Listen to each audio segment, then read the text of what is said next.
আপনি একটু হেসে হেসে কথা বলবেন, আপনাকে কেউ দামও দিবে না, সম্মানও করবে না, ভয়ও পাবে না। একটু মুড নিয়ে কথা বলবেন, আপনার পাশেও কেউ আসবে না, পিছন থেকে বদনাম করবে, কারণ চেহারা দেখলেও ভয় লাগে। কেউ যখন একটু মিশুক হয়, তাকে দেখে অনেকে বলে এটার কোনো প্রেস্টিজ নাই, আত্মসম্মান নাই, হায়া শরম নাই, সবার সাথে মিশে যায়।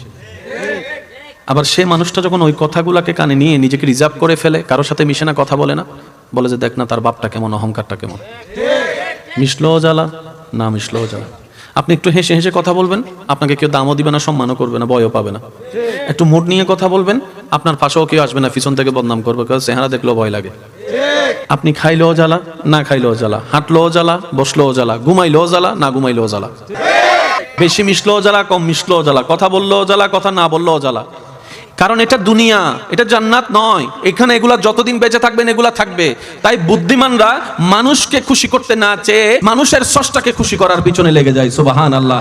কারণ স্রষ্টা যখন কোনো বান্দার উপর রাজি হয়ে যায়, ওই স্রষ্টার সমস্ত সৃষ্টি ওই সৃষ্টির বান্দাটাকে মহাব্বত করতে শুরু করে, ওই বান্দাকে মহাব্বত করতে শুরু করে, যে রবের সন্তুষ্টি হাসিলের পক্ষে লেগে যায়। বলেন না সুবহানাল্লাহ।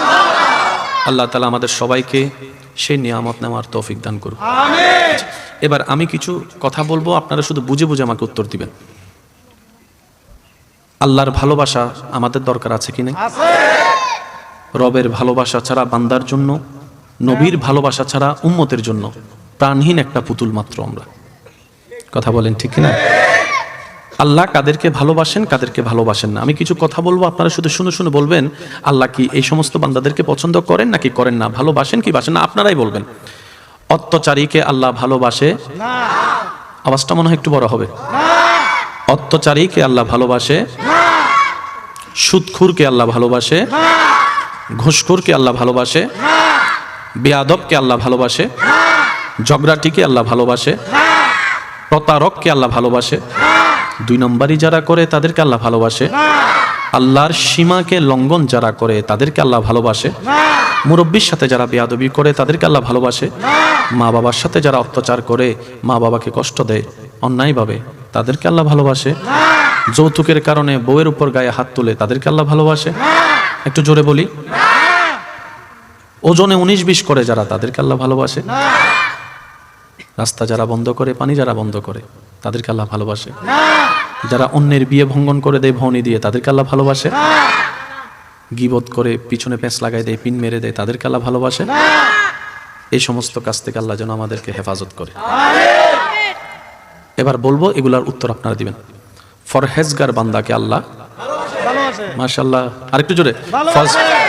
ফরহেজগার বান্দাকে আল্লাহ ভালোবাসে। মুত্তাকিন বান্দাকে আল্লাহ ভালোবাসে। সৎ বান্দাকে আল্লাহ ভালোবাসে। ভদ্র বান্দাদেরকে আল্লাহ ভালোবাসে। নম্র বান্দাদেরকে আল্লাহ ভালোবাসে। সহযোগিতাকারী বান্দাদেরকে আল্লাহ ভালোবাসে। উপকারী বান্দাদেরকে আল্লাহ ভালোবাসে। ধৈর্যশীল বান্দাদেরকে আল্লাহ ভালোবাসে। সহ্য যারা করে রবের সন্তুষ্টির দিকে তাকিয়ে, তাদেরকে আল্লাহ ভালোবাসে। নামাজীদেরকে আল্লাহ ভালোবাসে। রোজাদারকে আল্লাহ ভালোবাসে। মা বাবাকে খুশি করে চলে এমন সন্তানকে আল্লাহ ভালোবাসে। স্বামী হিসেবে স্ত্রীর হক, স্ত্রী হিসেবে স্বামীর হক যারা আদায় করে, তাদেরকে আল্লাহ ভালোবাসে। বড়দেরকে যারা সম্মান করে, ছোটদেরকে যারা স্নেহ করে, তাদেরকে আল্লাহ ভালোবাসে।